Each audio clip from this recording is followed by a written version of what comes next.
MTA International, reaching the corners of the earth.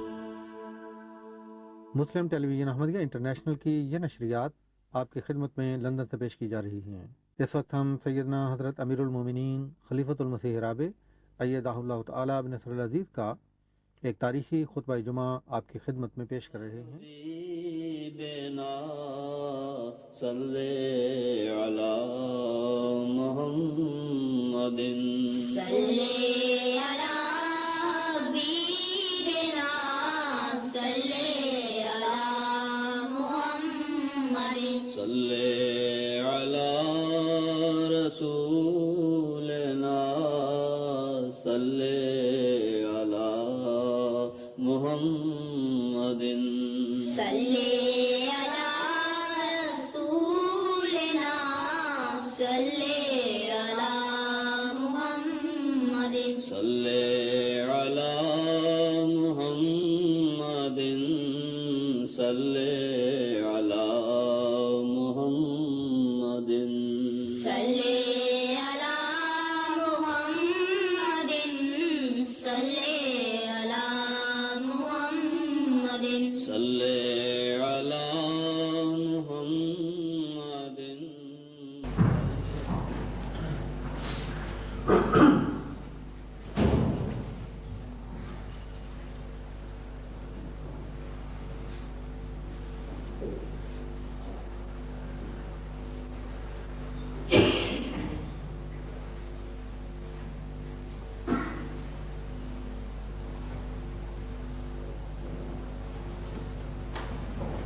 السلام علیکم ورحمۃ اللہ۔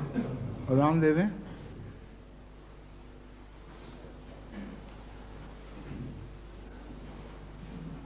اللہ اکبر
اللہ اکبر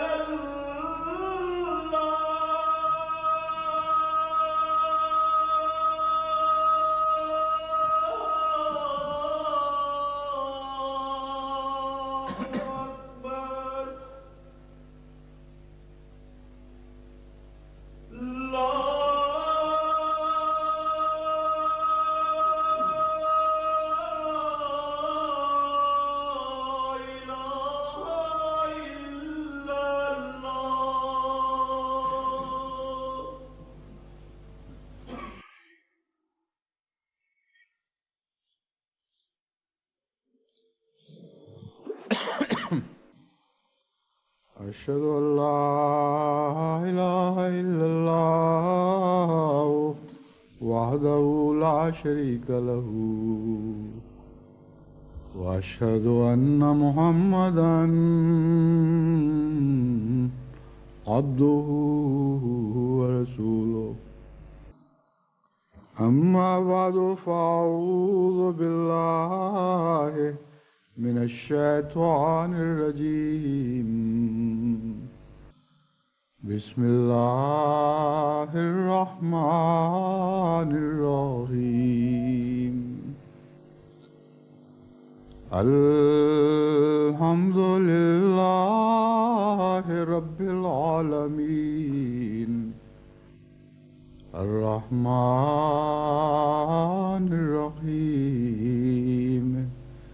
مالك يوم الدين إياك نعبد وإياك نستعين اهدنا الصراط المستقيم صراط الذين أنعمت عليهم غير المغضوب عليهم ولا الضالين.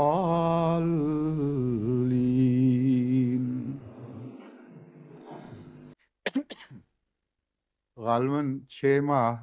پہلے یا کم و بیش اتنا عرصہ پہلے میں نے بغداد پر ہونے والے ہلاکو خاں کے حملے کا ذکر کیا تھا اور متنبع کیا تھا کہ اسی قسم کی ہلاکت آفرینی کی تیاریاں کی جا رہی ہیں، فیصلے ہو چکے ہیں، اور مجھے خطرہ ہے کہ اگر صدر صدام نے احتیاط سے قدم نہ اٹھائے تو ایسی خوفناک ہلاکت خیزی کی جنگ اس پر ٹھونسی جائے گی کہ جس کے نتیجے میں ہلاکو خاں کی باتیں بھی خواب و خیال کی باتیں ہو جائیں گی۔ اس عرصے میں جو کچھ رونما ہوا ہے وہ اتنا ہولناک ہے اور اتنا دردناک ہے کہ اس کی جتنی خبریں اب تک دنیا کو مل چکی ہیں انہی کے نتیجے میں تمام عالم اسلام کے دل خون ہو رہے ہیں، لیکن جو خبریں اب تک ظاہر ہو چکی ہیں وہ ان خبروں کا کوئی 20واں حصہ بھی نہیں جو رفتہ رفتہ اس جنگ کے بعد ظاہر ہوں گی اور جن سے بعد میں پردے اٹھیں گے۔ میرے اندازے کے مطابق لکھوں خواہ شہری اور فوجی ہلاک اور زخمی ہو چکے ہیں اور بہت بڑی تباہی ہے سویلین آبادی کی جو ابھی تک کسی شمار میں نہیں لائی جا سکی، لیکن اس کے علاوہ فوجیوں کے خلاف جس قسم کی کارروائی ہے وہ جنگ کی کیفیت نہیں بتاتی، بلکہ اس طرح ہی ہے جیسے کسی ایک شخص کو باندھ کر رفتہ رفتہ اس کو ڈسممبر کیا جائے، اس کے اعضاء کاٹے جائیں، پہلے ناخن نوچے جائیں، پھر انگلیاں کاٹی جائیں، پھر دانت نکالے جائیں، پھر ہاتھ پاؤں کاٹے جائیں، اور اس کے بعد کہا جائے کہ اے بہادروں اور شیروں اب اس شخص پر حملہ کرو، اور جب تک یہ یقین نہ ہو جائے کہ وہ اپنے ٹونڈے ہاتھوں سے ایک چپیڑ بھی نہیں مار سکے گا، اس وقت تک بہادروں کو اس پر حملہ کرنے کی اجازت نہ دی جائے۔ یہ خلاصہ ہے میرے الفاظ میں اس موجودہ جنگ کا. اور امریکی جرنیل جو اس وقت یہ جنگ لڑا رہے ہیں وہ عراق کے اسکڈ میسائلز وغیرہ کے متعلق ذکر کرتے ہوئے کہتے ہیں کہ یہ ان کے حملے اس قسم کے ایسے ہی ہیں جیسے ایک ہاتھی پر مچھر بیٹھ جائے، اور عملاً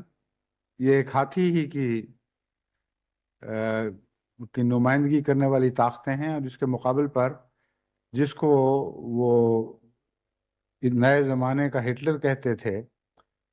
اس کی حیثیت عملاً یہ خود تسلیم کرتے ہیں کہ ہمارے مقابل پر ایک مچھر سے زیادہ نہیں. تو جب تک یہ ہاتھی اور مچھر کی لڑائی جاری ہے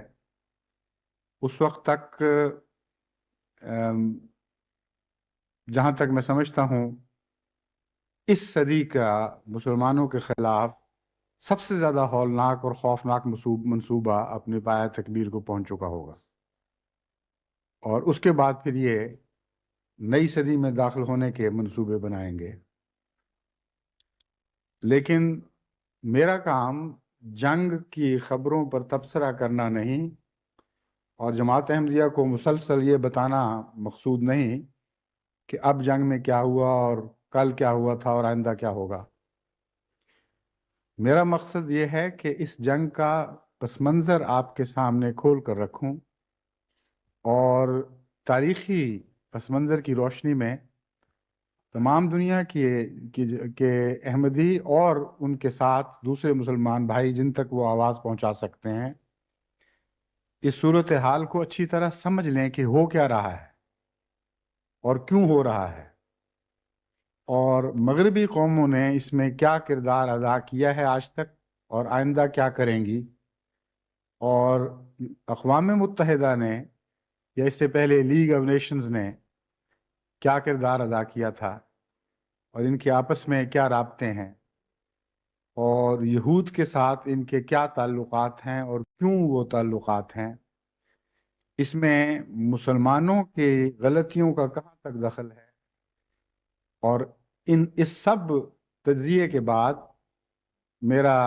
ارادہ یہ ہے کہ اللہ تعالیٰ کی توفیق کے مطابق آپ کے سامنے وہ مشورے رکھوں گا جو الگ الگ قوموں کو مخاطب کر کے دوں گا. یعنی میرے نزدیک اس سارے مسئلے کو اچھی طرح سمجھ لینے کے بعد پھر وہ سلوشن یا حل خود بخود ظاہر ہو جاتا ہے. دراصل مرض کی تشخیص ہے جو سب سے اہم اور بنیادی چیز ہے. اگر تشخیص درست ہو تو علاج تلاش کرنا کوئی مشکل کام نہیں رہتا. بس یہود کو بھی مشورہ دوں گا، عیسائی قوموں کو بھی مشورہ دوں گا،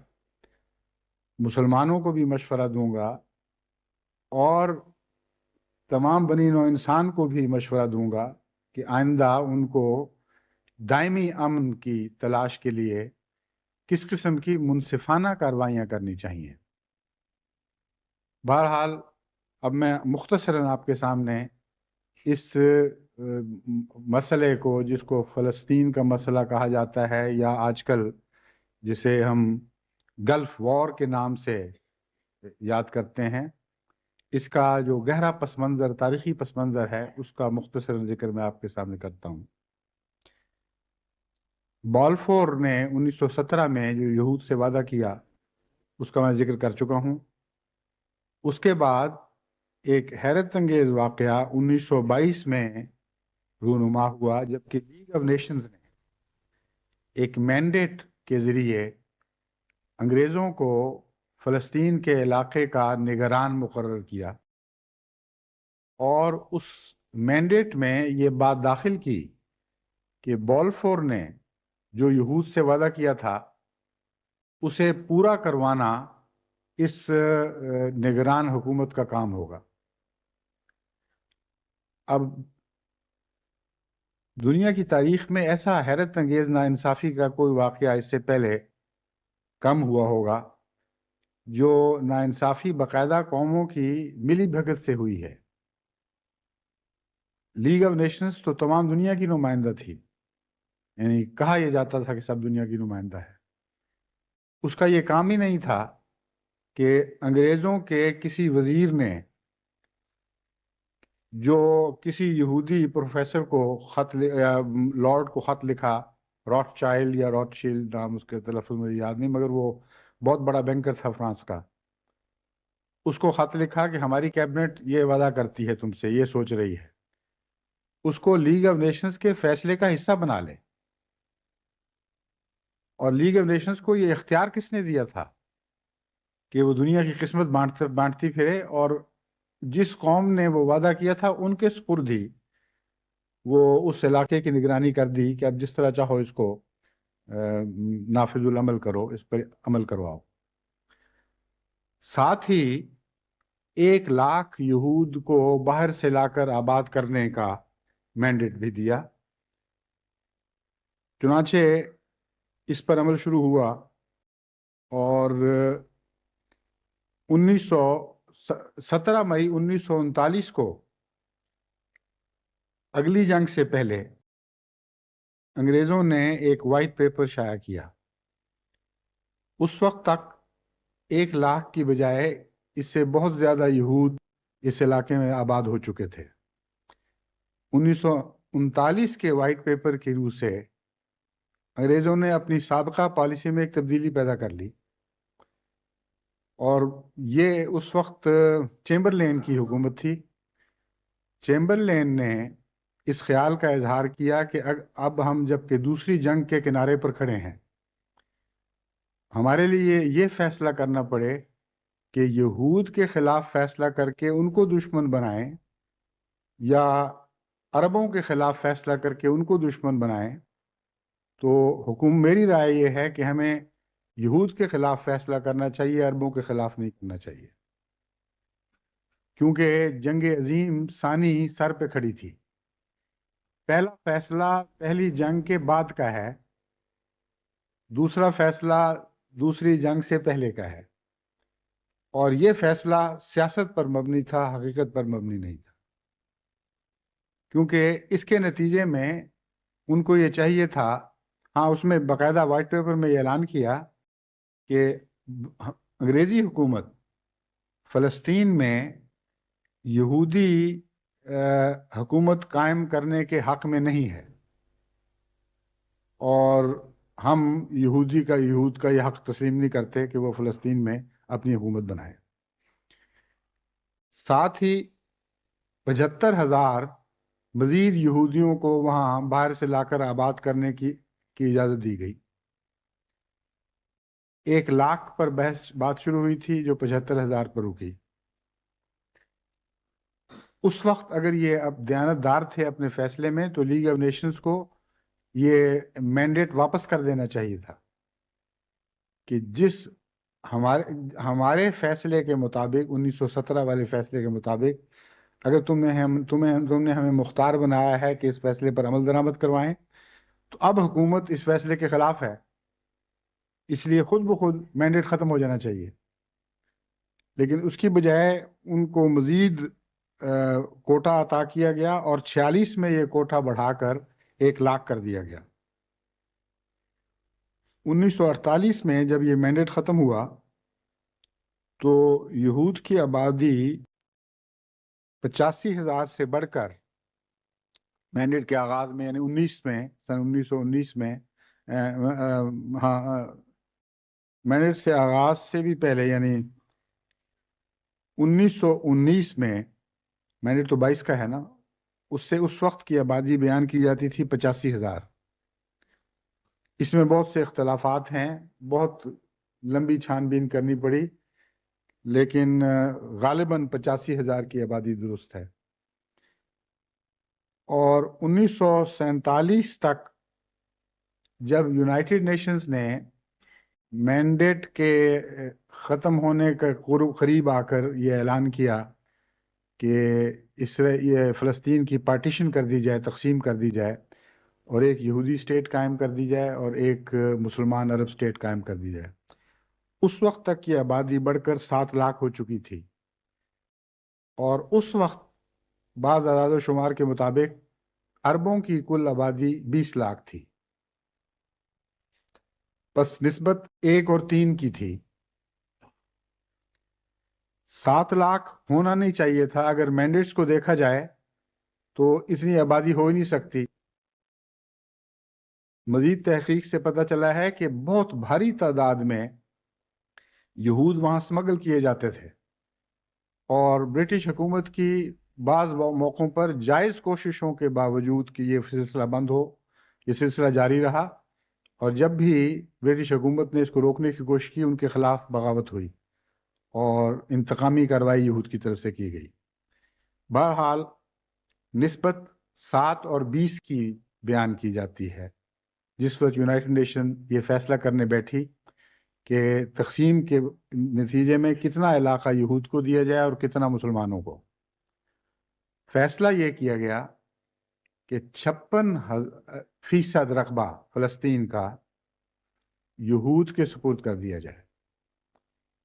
باقی 46% میں سے جو علاقہ یروشلم کا ہے وہ بین الاقوامی نگرانی میں رہے، کیونکہ مقامات مقدسہ ہیں جن کا تعلق یہود سے بھی ہے، انگریزوں سے یعنی عیسائیوں سے بھی ہے اور مسلمانوں سے بھی ہے، اور باقی جو بچا کھچا رقبہ تھا وہ مسلمانوں کے سپرد کیا گیا۔ عرب مسلمانوں کے سپرد نہیں کیا گیا، عرب مسلمانوں کو دینا تھا۔ اس فیصلے میں یہ قطعی طور پر اعلان کیا گیا کہ دونوں علاقوں میں دونوں کی باقاعدہ حکومت قائم کروانے کے سلسلے میں برٹش گورنمنٹ یونائٹڈ نیشن سے تعاون کرے، اور ان کی قائم کردہ نمائندہ کمیٹی اس کام کو انگریزی حکومت کے تعاون سے پایہ تکمیل تک پہنچائے۔ عملاً یہ ہوا کہ انگریزی حکومت نے تعاون کرنے سے کلیتاً انکار کر دیا، جس کے نتیجے میں جہاں تک مسلمان تھے ان کو منظم کرنے والا کوئی نہیں تھا، ان میں بے چینی تھی، افراتفری تھی، اور کوئی ایسا ادارہ نہیں تھا جو باقاعدہ ان کی وہاں حکومت بنواتا۔ اور جہاں تک یہود کا تعلق ہے، یہاں 2 قسم کے ادارے قائم ہوئے۔ ایک تو میناخن بیگن کی قیادت میں اس 48 سے پہلے سے ہی بہت مضبوط ٹیررسٹ آرگنائزیشن قائم کر دی گئی تھی، جو انگریزوں کے خلاف بھی ٹیرر استعمال کر رہی تھی اور عربوں کے خلاف بھی ٹیرر استعمال کر رہی تھی۔ اور دوسرے ڈیوڈ بن گورین کی قیادت میں امریکہ سے کثرت سے اسلحہ یہود کو مہیا کیا جا رہا تھا، اور یہاں 3-4 قسم کی آرگنائزیشنز قائم کر دی گئی تھیں جو منظم طریق پر نہ صرف اپنے علاقے کا دفاع کریں اور یہاں حکومت قائم کریں، بلکہ اور بھی کچھ علاقہ عربوں سے ہتھیائیں۔ چنانچہ یہ 2 سال جو 48 سے 49 تک کا 1.5 سال کے قریب کا عرصہ ہے، اس عرصے میں عربوں اور ان کی یہود کی جھڑپ ہوتی رہی۔ اس میں ارد گرد کی عرب ریاستوں نے بھی حصہ لیا، اور غیر رسمی جنگوں کا آغاز ہوا، یعنی باقاعدہ حکومتوں کی طرف سے اسرائیل کے خلاف جنگ کا آغاز نہیں ہوا، بلکہ وہ مدد کرتے رہے ہیں عربوں کی۔ لیکن اس کے بعد جب 1949 میں سیز فائر ہوا ہے، یعنی آپس میں ٹروس ہوئی اور صلح قائم کروائی گئی، تو 56% سے بڑھ کر یہود کے قبضے میں 75% علاقہ جا چکا تھا۔ یہ تو ہے یونائٹڈ نیشنز کا کردار اور انگلستان کا کردار اور امریکہ کا کردار۔ یہ بہت بڑی تفصیلات ہیں جن کے پاس سب حوالے میرے پاس ہیں، لیکن میں اپنے خطبوں کو اسی بحث میں مبتلا نہیں کرنا چاہتا اور الجھانا نہیں چاہتا۔ خلاصہ یہی ہے کہ عالمی سازش کے نتیجے میں، جس میں لیگ آف نیشنز نے اور یونائٹڈ نیشنز نے بھرپور حصہ لیا، اور سب سے اہم کردار انگلستان نے اور امریکہ نے ادا کیا،